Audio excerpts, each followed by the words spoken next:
जातियों के मुद्दों को लेकर, इन जातियों के लाभ को लेकर आप भाजपा में आए थे। ठीक है, तो आपको क्या लग रहा है कि किस तरीके की ज्यादती हो रही? अब तो पार्टी भी आपकी है, सरकार भी आपकी है, तो क्यों नहीं इनके मुद्दे सॉल्व हो पा रहे हैं?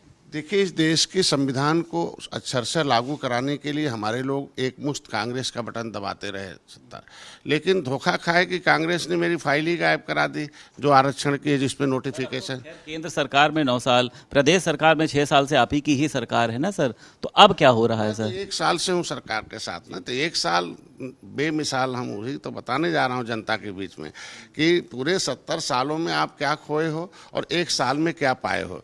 कि पहले से सरकार में जब हमारे लोग आवाज़ उठाते थे तो डंडे खाते थे, फर्जी मुकदमे हैं, 302 के फर्जी मुकदमे में जेल जाते रहे और हमारे लोग पीठ पर लाठियाँ खाते रहे आवाज़ से। आज कम से कम मोदी जी, अमित शाह जी, योगी जी, जो योगी जी हमारे राजनीति में आने से पहले माननीय मुख्यमंत्री जी सदन में आवाज़ उठाते रहे और उसकी लड़ाई लड़ते रहे।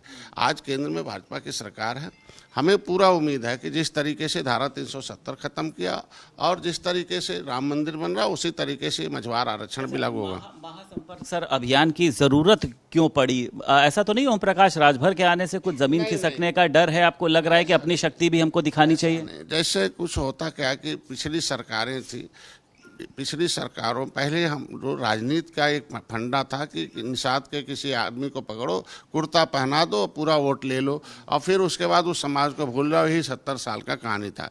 तो अब कुर्ता पहन के राजनीति करने वालों का सारा कुछ लद गया, वो ख़त्म हो गया।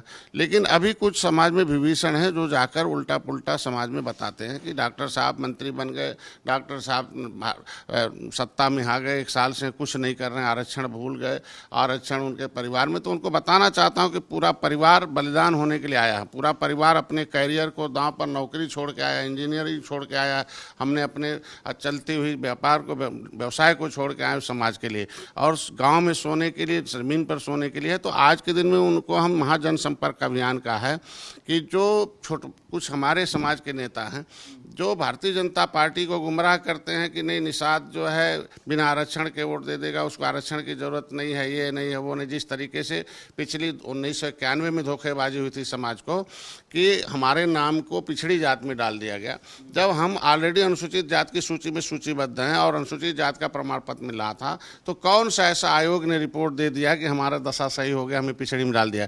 ऐसे कुछ नेता हैं जो गलत सूचना प्रधानमंत्री मुख्यमंत्री तक पहुंचाते हैं। तो मैं आज के दिन में जनता के बीच में जा रहा हूं, उन्हें इस बता रहा हूं भाई मझवार आरक्षण चाहिए। तो निषाद पार्टी आपकी वकालत कर रही है, प्रधानमंत्री तक, मुख्यमंत्री तक, गृह मंत्री तक।